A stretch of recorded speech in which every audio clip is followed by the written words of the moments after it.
Les gens font des choses drôles. Je veux un travail au ministère des Affaires étrangères. Va en créer un.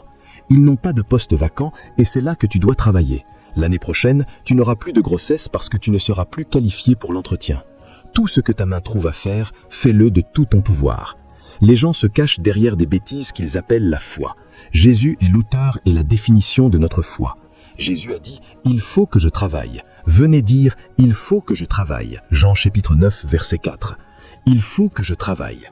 Maintenant, Jésus, l'auteur de la foi, a dit « Mon Père travaille jusqu'à maintenant et moi aussi je travaille ».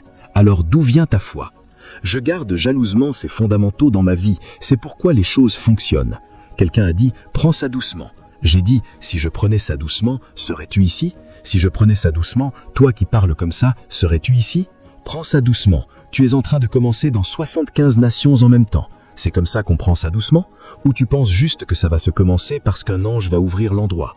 Planification stratégique, programmation stratégique, travail stratégique. Toutes ces stratégies seront égales à 0 si tu ne travailles pas. Quand tu seras tardé de ce que je dis, fais-le-moi savoir. Je veux que ton goût pour le travail revive. Je veux que ton goût pour le travail revive. Vis. Vois celui qui est diligent dans son affaire se tiendra devant les rois. Il ne se tiendra pas devant des hommes de peu.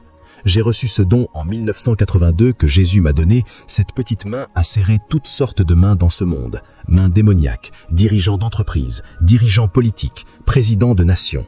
Vis celui qui est diligent dans son affaire. Quand nous étions petits, je me préparais. Tu diras, quand je me prépare maintenant, ce n'est pas que je commence avec zèle et ardeur sans dormir. Quand tu en as assez de Dieu. Maintenant que le téléphone est arrivé, les gens ont perdu leur éthique de travail à cause du téléphone. Allô, tu m'entends? Ok, je te rappelle. Allô, monsieur? Et il fait ça pour une cause qui n'a rien à voir avec les affaires. Si tu lui demandes de soustraire les appels professionnels du coût des appels personnels, ce sera 10% contre 90%.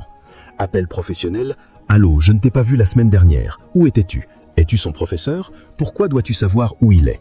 Tu es censé être n'importe où, donc tu es allé te détendre. Tu ne me l'as pas dit. Je n'aime pas ça. Va l'arrêter. Les gens sont tellement détendus sur le téléphone. Qu'est-ce qui va pas? Quand j'appelle mes collaborateurs, je vais droit au but. Pas de « allô ». Il a décroché. C'est « allô ». Et il sait que c'est moi qui l'appelle. Alors quel est l'intérêt de me présenter? La vie dans le royaume fonctionne sur la plateforme d'alliance du temps des semailles et des moissons. Tu ne tireras jamais de la vie plus que tu t'es engagé à y investir. Tant que la terre subsistera, les semailles et les moissons ne cesseront. Écoute, la position ne crée pas la pertinence. Sinon, toutes ces nominations ici et là que les gens ont dans le secteur public ou privé, pourquoi n'ont-elles pas augmenté leur pertinence? Ce n'est pas la position, c'est la contribution.